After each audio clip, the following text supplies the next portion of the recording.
Hello, on the screen is a summary of what I will go over in this video. Make sure to watch to the end so you don't miss anything.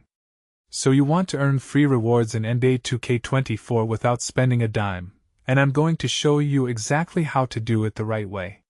Step 1. Log into your MyTeam account daily because 2K gives you login bonuses just for showing up.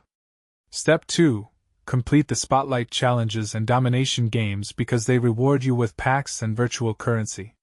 Step 3. Participate in limited-time events that rotate throughout the season since these always have exclusive free reward pools. Step 4. Grind the seasonal agendas, which are basically daily tasks that pile up rewards when you complete them. Step 5. Check your unopened packs from previous seasons and make sure you're claiming every single reward that 2K has sitting in your account. These methods are completely legitimate and don't violate any terms of service, so you can stack up rewards without any risk whatsoever.